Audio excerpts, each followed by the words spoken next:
For Captain Jimmy Nelson and his crew, the fishing off Pickle Bank was fantastic.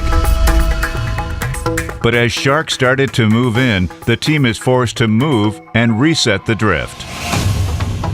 So if these sharks show up and start eating all of our baits and cutting our lines off, we're gonna have a really hard time catching the fish we were after, and we've traveled a long way to get these tuna. We decided to go ahead and reset the drift and try again. And right away, we got hooked up. Frank hooked up again, and he felt that it was a tuna. He thought it was the right fish for sure, so we were really keeping our fingers crossed that it wasn't another shark. He's trying to run with the line now. A few minutes into the fight, we were fully convinced that Frank had a tuna, so we got the gaff ready, and I was just standing by, waiting for him to land this fish.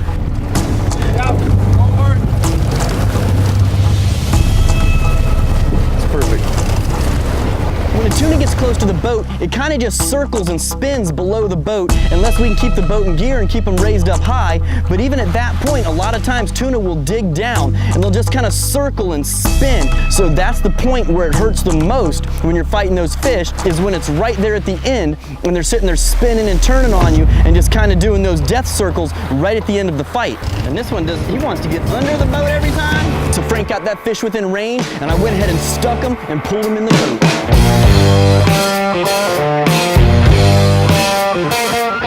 It was another big tuna, exactly what we were after. We were in business. Now we got through the sharks and the tuna were biting again. There goes the hook. It's a hefty hook right there for a hefty fish. Gorgeous fish, man. You did all the work reeling him in. I'll lift him up for you. Do that. I appreciate that. Help me with the tail now. Oh, come on. There you go. All right. Let's get it. Let's get it done. Look at the teeth on those things, and that's why you use good leader. And we're using that 80-pound Yozuri top knot leader, and those teeth could shred through just about anything, and it held up good to those fish. The last three, we have no problem getting those in there. And this right here, some of my favorite eating. I tell you what, man, I love sushi. I love yellowfin. It's good fish. Oh my gosh. You ready to put him down? Yes, sir. So we've seen some birds on top of the water. We weren't sure if there were tuna below them or what it was. So we pulled out the Yozuri hydro popper and we started casting it, and we hooked up. Ah, there he is. Got him. Woo! We got it close to the boat. We realized it wasn't tuna. It was just some horse-eyed jacks, but they're a lot of fun. They pull hard. Best kind of bite right there. Chris ended up catching a nice horse-eyed jack. We just dehooked him, threw him back in the water. And the reason there's jacks and other fish out there as well is because we're in 4,000 feet of water out there at Pickle Bank, and it comes up to about 80 feet on the peak. We got that on the Yozuri hydro popper. Chris just cast out there and caught a horse-eyed jack. We repositioned, saw some birds, and we cast again another horse-eyed jack. It's not what we're going after, but it's nice to kind of fill that time in the middle of the day when things get a little slow and the fish may be deeper. So we knew that we didn't want to hang out under those birds because we didn't really want to catch a bunch of horse-eyed jacks. One of the members of the Cayman Islands Angling Club that we were fishing with was Tom. And Tom owns Kirk Marine and the Kirk Market. And he was out there helping us chunk and getting the lines put out in the water. And while he was doing that, his line got hit. A little bit of Tom's back for a while because he'd be fighting this tuna, but he's one of the guys that's been making this stuff happen out here. The reason we're hooking up is they're throwing chum in the water, they're getting these lines ready for us as we're getting ready, and he didn't even hardly have a chance to get this one down and he already hooked up. The other guys are still putting their lines out now trying to get a double for us.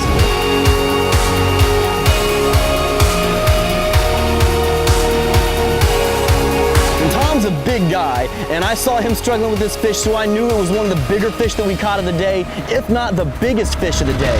Oh, he's right here. He's right here. He's circling. We're just dragging him.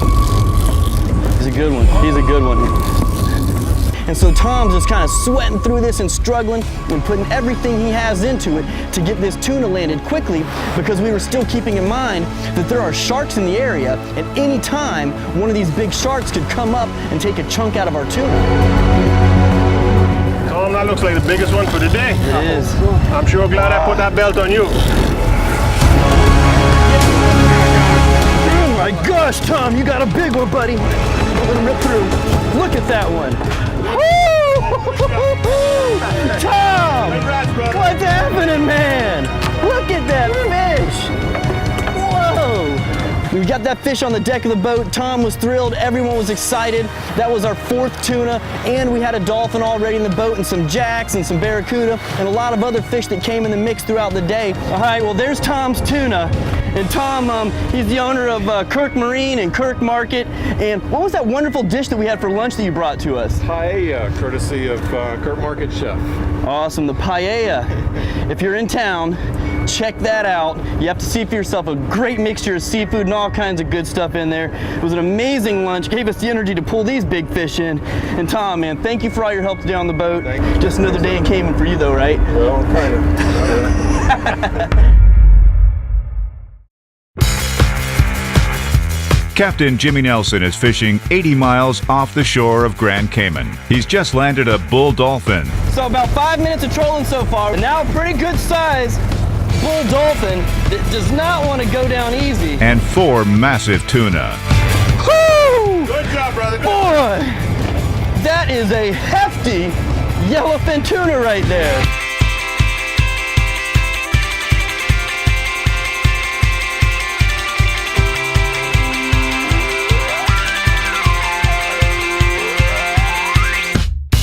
One of the things you can do here on the island, which is really neat if you're going to spend a day on land, is the Turtle Center.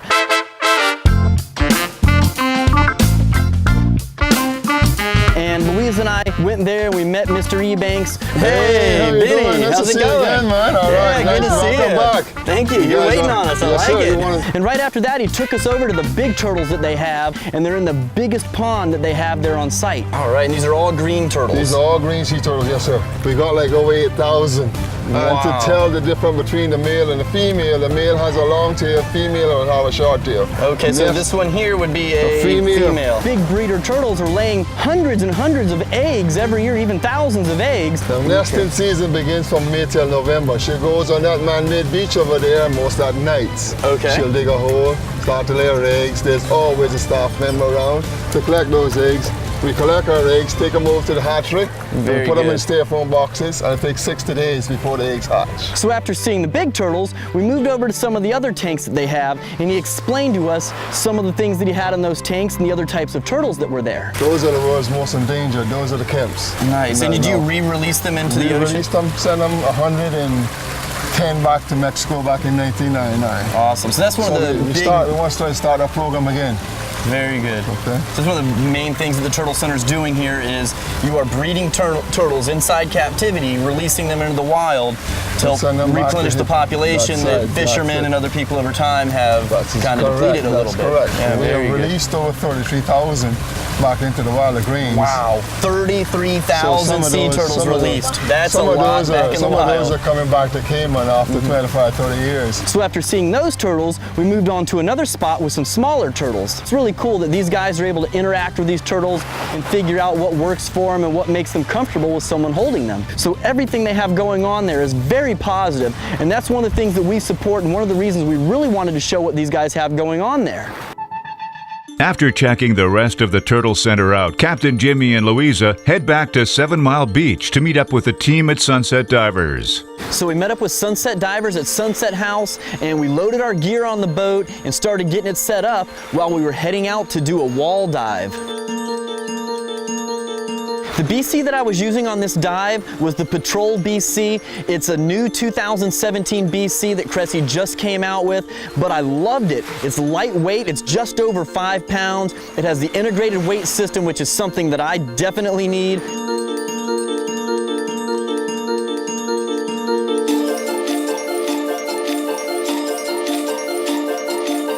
If you notice, the wetsuit that I was wearing for this dive was the Maria wetsuit, but the reason that I wear that wetsuit here is because there's so much coral. There's so many different things that could sting you, and you don't want to accidentally brush up against something and then be scratching yourself for the next 2 weeks. I like the flexibility in the knees and the elbows. It was a really comfortable wetsuit for being a 3mm wetsuit. Right after we jumped in at that first spot, we start heading down, and the first thing we see is a little tarpon.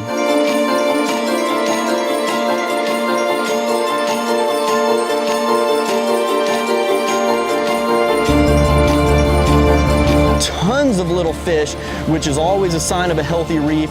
We saw some nice filefish, and we saw a turtle down there that was swimming around, which was kind of cool. It's always neat to see turtles. So we were swimming along and we saw a tiger grouper, and they're usually pretty shy. They don't like you getting too close to them, but this one kind of swam at us and then it ducked away and went into a rock. We thought that was the end of it, but we started swimming over another ledge and there was another tiger grouper.